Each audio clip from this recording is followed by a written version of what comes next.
Hi friends, రైల్వేలో పోస్టులు తగ్గబోతున్నాయా? రానున్న నోటిఫికేషన్స్లో మీకు పోస్టులు తగ్గుతాయని చాలామంది అయితే నన్ను అడుగుతున్నారన్నమాట. ఎందుకంటే దీని మీద ఒక నోటీస్ అయితే వచ్చింది కదా, రేషనలైజేషన్ అని, మ్యాన్ పవర్ రేషనలైజేషన్ అని. సో నెక్స్ట్ నోటిఫికేషన్స్లో పోస్టులు ఏమైనా తగ్గుతున్నాయా, పేపర్లో కూడా వీటికి సంబంధించి వస్తున్నాయి, ఇట్లాగా చాలామంది అయితే అడుగుతున్నారు. అండ్ దాని గురించి ఈ వీడియోలో మాట్లాడదాం. అండ్ దాంతోపాటు ఏంటంటే ఒక అప్డేట్ కూడా ఉంది మనకి. ఏంటంటే రైల్వేలో ఒక యూనియన్ మనకి దీనికి సంబంధించి ఒక ప్రొటెస్ట్ అయితే చేయబోతుంది అనమాట. సో కంప్లీట్గా ఈ మొత్తం ఇన్ఫర్మేషన్ని కవర్ చేసుకుందాం, ఓకేనా? సో మరి లేట్ చేయకుండా వీడియోని అయితే స్టార్ట్ చేసేసుకుందాం. మీరైతే ఫస్ట్ వీడియోని లైక్ చేయండి అండ్ మీ ఫ్రెండ్స్కి తప్పకుండా షేర్ చేయండి, సో దట్ రియల్ మ్యాటర్ ఏంటి అన్నది వాళ్ళకు కూడా తెలుస్తుంది. సో మీ ఫ్రెండ్స్ గ్రూప్స్లో కూడా తప్పకుండా షేర్ చేయడం మర్చిపోద్దు అండ్ హై పాయింట్లు ఇవ్వండి, ఓకే? అండ్ ఫ్రెండ్స్, దీని మీద మీ ఒపీనియన్ ఏంటి అన్నది కూడా కింద అయితే ఖచ్చితంగా కామెంట్ చేయండి. సో ఫస్ట్ థింగ్ ఫస్ట్, మనం మ్యాన్ పవర్ రేషనలైజేషన్ మీద వచ్చిన నోటీస్ గురించి మాట్లాడుకుందాం, ఓకేనా? రీసెంట్గానే మనకి నోటీస్ అయితే వచ్చిందనమాట. సో ఇక్కడ మనకి క్లియర్గా ఏం చెప్తున్నారు ఇందులో అంటే, zone wise annual MOU targets for manpower rationalisation. So target అయితే ఇచ్చారంట. సో ఈ రేషనలైజేషన్లో మనకి రెండు ఉంటాయి, ఒకటి రీడిస్ట్రిబ్యూషన్, ఇంకొకటి సరెండర్. ఓకే, రీడిస్ట్రిబ్యూషన్ అంటే ఏంటంటే, ఇప్పుడు సపోజ్ ఒక పోస్ట్ ఉంది, ఆ పోస్టు ప్రజెంట్ అంతా ఇంపార్టెంట్ కాదు, లేకపోతే అంటే ఎగ్జాంపుల్కి ఏదైనా టెక్నాలజీ రావటం వల్ల 100 మంది చేసే పని ఏదైనా మిషన్ చేస్తుంది అనుకోండి. సో అంటే ఆ పోస్ట్ నీడ్ లేనట్టే కదా రైల్వేకి. సో ఆ పోస్టుల్ని ఎక్కడైతే ప్రెషర్ ఎక్కువ ఉందో వర్క్ ప్రెషర్లో, ఆ పోస్టుల కింద కన్వర్ట్ చేస్తారనమాట.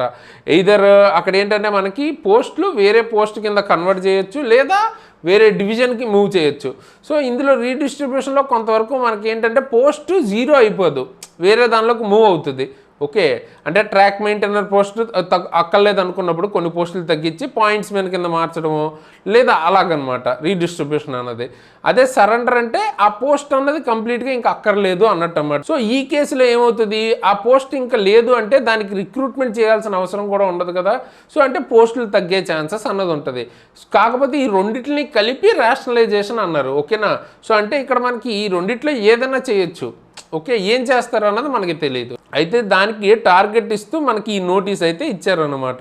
సో దీని మీదే మనకి న్యూస్ ఆర్టికల్స్ కూడా చాలా అయితే వచ్చాయన్నమాట. వేకెన్సీస్ తగ్గబోతున్నాయి, లేకపోతే పోస్టులు తగ్గించేస్తున్నారు అంటూ. సో ఇక్కడ మీరు చూసుకుంటే టార్గెట్ ఎట్లాగా ఒక్కొక్క జోను ఎలాగా రైల్వే బోర్డుకి ఆర్ జోన్కి ఎంత శాంక్షన్ స్ట్రెంత్ ఉంది, అంటే ప్రజెంట్ స్ట్రెంత్ ఎంత ఉంది, శాంక్షన్ అయింది, అండ్ రేషనలైజేషన్ టార్గెట్ ఏంటి అన్నది ఇచ్చారనమాట. సో ఇక్కడ మనం స్పెసిఫిక్గా మన zone SCR south central zone చూసుకుంటే దగ్గర 95,402 పోస్టులు శాంక్షన్డ్ పోస్టులు ఉంటే అందులో 2,000 రేషనలైజ్ చేయాలి ఇంచుమించుగా, ఓకే? చేయాలన్న టార్గెట్ అయితే ఇచ్చారు. అది ఈ ఇయర్లో మాత్రమే, ఓకేనా? సో దీన్ని మనం టోటల్గా చూసుకుంటే దగ్గరగా 30,000, ఓకేనా? 30,000 పోస్టులు మనకి ఈ రేషనలైజేషన్లో వస్తాయన్నమాట, ఓకే?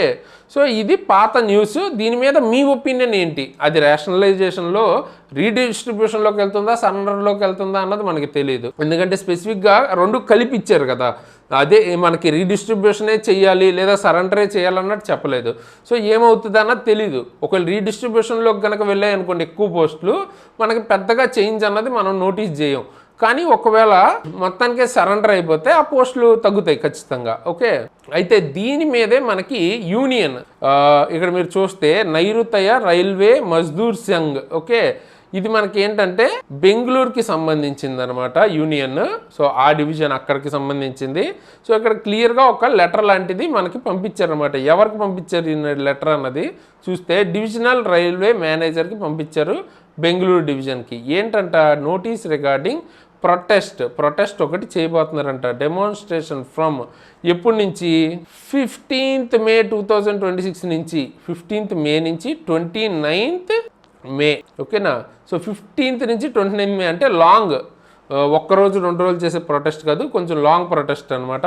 ఇక్కడ చూడండి, against the surrender of 30,000 posts in all zones and production units. So అన్ని జోన్స్లోనూ ప్రొడక్షన్ యూనిట్స్లో ఏదైతే ఇప్పుడు మనం ఇంతకుముందు వచ్చిన నోటీస్ ఉందో ఆ 30,000 పోస్టులు సరెండర్ చేస్తున్నారు కదా, దానికి అగైనెస్ట్ కానీ వీళ్ళైతే మనకి నోటీస్ పంపించారనమాట బెంగళూరు డివిజన్ వాళ్ళు, ఈ NRMS వాళ్ళు, ఓకేనా? సో ఈ ప్రొటెస్ట్ ఎలా చేస్తారంట, ఈ ప్రొటెస్ట్ కూడా ఒక పాత్ అంటే క్లియర్ పద్ధతి కూడా ఉంది. ఇక్కడ ప్రపోజ్డ్ ప్రోగ్రామ్ ఏమి ఇచ్చారో చూడండి. 22nd మేన ఏం చేస్తారంటే employees across all divisions will wear black badges అన్నవి వేసుకుని వెళ్తారనమాట. ఓకే, ఇది peaceful demonstration will be held in front of DRM office ముందు ఈ ప్రొటెస్ట్ అన్నది చేస్తారన్నమాట ఈచ్ డివిజన్. ఓకే, అన్ని డివిజన్స్లో.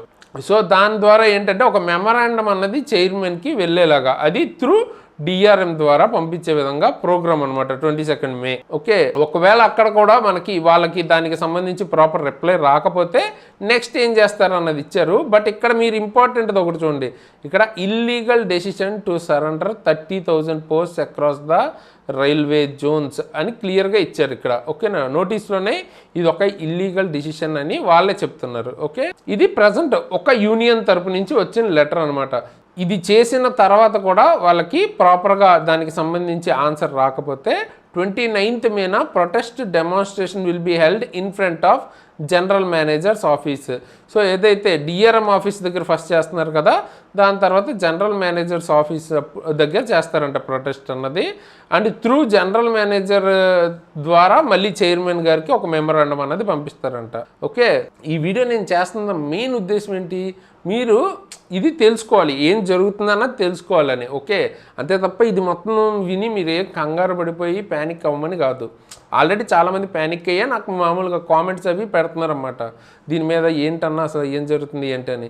ఓకే, సో ఇది ఒక నోటీస్ అయితే వచ్చింది, దానివల్ల మనకి ఇట్లాగా పోస్టులు తగ్గే ఛాన్సెస్ ఉన్నాయి. ఓకేనా, అయితే మీరు ఇప్పుడు చేయాల్సింది ప్యానిక్ అవడం కాదు, ఇది మన చేతిలో ఉన్నది కాదు కాబట్టి మనం ఉన్న పోస్టులకి మనము సీరియస్గా ప్రిపేర్ అవ్వటం అన్నది మన చేతిలో ఉంటుంది, ప్రాపర్గా ప్రిపేర్ అవటం. ఓకే, కాకపోతే ఇది తెలుసుకోవాలి, అసలు ఏం జరుగుతుంది ఏమవుతుంది అన్నది తెలుసుకుంటే మనం వైజ్ డెసిషన్స్ తీసుకోవచ్చు, ప్లాన్ అన్నది ప్రాపర్గా చేసుకోవచ్చు. కాబట్టి అసలు ఏం జరుగుతుంది అన్నది నేను ఇన్ఫామ్ చేశాను. ఓకేనా, అని మీ ఒపీనియన్ ఏంటి దీని మీద అన్నది ఖచ్చితంగా కామెంట్ చేయండి. అండ్ దీనివల్ల మేజర్గా ఎక్కువగా ఎఫెక్ట్ అయ్యే పోస్ట్ ఏంటి, ఏవి ఎక్కువగా ఎఫెక్ట్ అవుతాయని మీకు అనిపిస్తుంది అన్నది కామెంట్ చేయండి. నాకు తెలిసి ఏంటంటే గ్రూప్ డికి సంబంధించిన పోస్టులు కొంతవరకు ఎఫెక్ట్ అయ్యే ఛాన్సెస్ ఉన్నాయి. అండ్ తక్కువైతే ఏఎల్పికి సంబంధించిన పోస్టులు కొంచెం తక్కువ ఎఫెక్ట్ అవ్వచ్చు, ఎందుకంటే ఇది కొంచెం సేఫ్టీ కేటగిరీలోకి వస్తుంది కాబట్టి కంప్లీట్గా దాన్ని మీకు రిమూవ్ చేయడం కుదరదు అనమాట. ఓకే, సో మోస్ట్లీ ఏఎల్పికి కొంచెం తక్కువ ప్రాబ్లం అవ్వచ్చు, కానీ గ్రూప్ డికి ఎక్కువ అయ్యే ఛాన్స్ అని నాకు అనిపిస్తుంది. మీకేమనిపిస్తుంది అన్నది మీరైతే కామెంట్ చేయండి. అండ్ కొంతమంది ఏంటంటే ఇది మెల్లగా ప్రైవేటైజేషన్కి తీసుకువెళ్ళడానికి ఇట్లా చేస్తున్నారని కూడా అంటున్నారు అనమాట. సో వాటెవర్, మనం చేయాల్సిందల్లా మనం ప్రాపర్గా ప్రిపేర్ అవ్వటమే. సో దీన్ని బట్టి మరి మనం ఏం చేయొచ్చు, కాంపిటీషన్ అన్నది రాను ఇంకా పెరగబోతుంది, ఫ్యూచర్లో ఇంకా పెరగచ్చు. సో ఇప్పటి నుంచే మీరు ఇంకొంచెం బెటర్గా మీకున్న ఆపర్చునిటీస్ని, వచ్చిన పోస్టులని ప్రాపర్గా చదువుకుని వచ్చిన ఫస్ట్ నోటిఫికేషన్లోనే కొట్టడానికి ట్రై చేయండి. ఒకవేళ మీకు ఏమైనా అటు ఇటు అయినా కూడా నెక్స్ట్ నోటిఫికేషన్స్కి మీకు ఖచ్చితంగా వచ్చేయాలన్నమాట. అలా ప్రిపేర్ అవ్వండి ప్రిపేర్ అయ్యేటప్పుడు, అంతే తప్ప దీన్ని మెయిన్లో పెట్టుకుని దీని గురించి ఆలోచిస్తూ ఉండొద్దు. ఓకే, చూద్దాం రైల్వే ఏ డెసిషన్ తీసుకుంటుంది ఏంటి అన్నది. ఫర్దర్గా ఒకవేళ ఏమైనా అప్డేట్ వస్తే నేను ఆ వీడియో కూడా చేస్తాను. సో ఇది మనకి దానికి సంబంధించి రేషనలైజేషన్ సంబంధించిన నోటీస్ కానీ లేకపోతే తర్వాత ఈ యూనియన్ ప్రొటెస్ట్కి సంబంధించిన ఇన్ఫర్మేషన్. ఓకే, సో మీరు కనుక రైల్వేకి సీరియస్గా ప్రిపేర్ అవుతుంటే అది ఏఎల్పి అయినా, టెక్నీషియన్ అయినా, లేకపోతే ఎన్టీబీసీ అయినా, ఏదైనా కానీ మన దగ్గర క్లాసెస్ అయితే ఉంటాయన్నమాట. మీకు సబ్జెక్ట్ వైజ్ కావాలంటే లైక్ ఫిజిక్స్, కెమిస్ట్రీ, బయాలజీ ఇవి ప్రాపర్గా దొరుకుతాయి.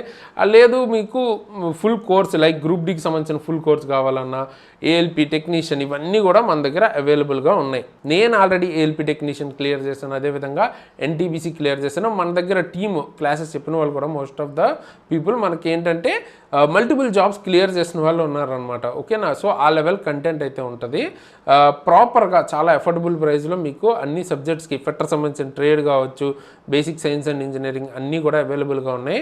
కూపన్ కోడ్ SARAN కనుక వాడితే 10% డిస్కౌంట్ కూడా వస్తుంది. ఆల్రెడీ తక్కువ ఉంది కదా, ఇంకా తక్కువ ప్రైస్కి మీకు వస్తుంది అన్నమాట, ఒక 10% డిస్కౌంట్ వస్తుంది. అండ్ ఖచ్చితంగా కోర్సు తీసుకోవడానికి ట్రై చేయండి, మీకు డెఫినెట్గా వర్త్ ఇట్ అన్నమాట, ఉపయోగపడుతుంది. ఓకేనా, అండ్ ఆల్రెడీ రీసెంట్గానే ALPకి సంబంధించిన నోటిఫికేషన్ అన్నది వచ్చింది. దానికి సంబంధించి కూపన్ కోడ్ ALP 2026 కనుక వాడారంటే 200 డిస్కౌంట్ అన్నది వస్తుంది అనమాట.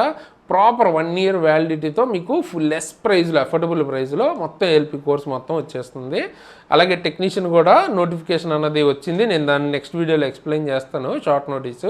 సో దాని గురించి కూడా మనం మాట్లాడడానికి ఎలా ప్రిపేర్ అవ్వాలి ఏంటి అని ఫర్దర్గా. సో ఇలాంటి గైడెన్స్ వీడియోస్ కానీ లేకపోతే అప్డేట్స్ ఏమన్నా ఉంటే అప్డేట్స్ కానీ క్లాసెస్ కానీ ఇవన్నీ కూడా మన ఛానల్లో వస్తాయి. మీరు జస్ట్ సబ్స్క్రైబ్ చేసుకోండి, బెల్ ఐకాన్ని ఆల్లో పెట్టుకుని ఉంచుకోండి. జస్ట్ మనల్ని ఫాలో అవుతుంటే నేను ఆల్రెడీ క్లియర్ చేశాను, సో మీకు కూడా ప్రాపర్గా గైడ్ చేయగలుగుతాను. ఓకే, సో కింద డిస్క్రిప్షన్లో లింక్ ఉంటుంది, exam tricks app link download చేసుకోండి, ఇవన్నీ యూజ్ చేసుకోవచ్చు. ఓకే, ఈ కోర్సెస్ని తప్పకుండా మీకోసమే డిజైన్ చేశాను, సో తప్పకుండా యూజ్ చేసుకోండి. అలాగే ఫర్దర్గా మీకు ఏమైనా రైల్వే రిలేటెడ్ అప్డేట్స్ కానీ government job related updates genuine updates ఏమైనా వస్తే వెంటనే తెలుసుకోవాలంటే మన టెలిగ్రామ్ వాట్సాప్ ఛానల్లో జాయిన్ అవ్వండి. కింద డిస్క్రిప్షన్లో లింక్ ఉంటుంది. జాయిన్ అయితే ఏమన్నా జెన్యున్ రియల్ అప్డేట్స్ ఉన్నప్పుడు నేను అక్కడ పోస్ట్ చేస్తాను. ఓకే, అండ్ అలాగే నా ఇన్స్టాగ్రామ్ ఐడి కూడా, పర్సనల్ ఇన్స్టాగ్రామ్ ఐడి కూడా ఇస్తాను, కింద డిస్క్రిప్షన్లో ఉంటుంది. ఒకవేళ ఫాలో అవ్వాలనుకుంటే అక్కడి నుంచి ఫాలో అవ్వచ్చు. అండ్ ఖచ్చితంగా ఈ వీడియోని లైక్ చేయండి, మీ ఫ్రెండ్స్కి తప్పకుండా షేర్ చేయండి. అసలు ఏం జరుగుతుంది రైల్వేలో ఏంటి అన్నది అందరూ కూడా తెలుసుకునే ఛాన్స్ ఉంటుంది, అవేర్నెస్ అన్నది వస్తుంది. సో కొత్త వాళ్ళు అయితే సబ్స్క్రైబ్ చేసుకుని బెల్ ఐకాన్ని ఆల్లో పెట్టుకుని ఉంచుకోండి. అండ్ ఇప్పుడు ఎండ్ స్క్రీన్లో ఏదైతే ఏఎల్పి నోటిఫికేషన్ వచ్చిందో దానికి స్టెప్ బై స్టెప్ ఎటువంటి మిస్టేక్ లేకుండా ఎలా అప్లై చేయాలి ఆల్రెడీ వీడియో చేసి ఉంచాను, ఆ వీడియో ఇస్తాను ఎండ్ స్క్రీన్లో, తప్పకుండా చూడండి. అలాగే గ్రూప్ డి సిసిఐఏ కోర్టు కేసు ఏమైంది తెలియని వాళ్ళు ఎవరైనా ఉంటే అది కూడా ఎండ్ స్క్రీన్లో ఇస్తాను, తప్పకుండా ఆ వీడియోని కూడా చెక్అవుట్ అయితే చేయండి. అండ్ మీకు ఇంకేదైనా టాపిక్ మీద వీడియో కావాలంటే కింద కామెంట్ చేస్తే నేను దాని మీద కూడా వీడియో చేస్తాను. సో ఫైనల్గా ఈ వీడియోకి ఇంతగా ఇలాంటి మంచి మంచి వీడియోస్తో మీకు మళ్ళీ వస్తాను. అంతవరకు సైనింగ్ ఆఫ్ తేజస్.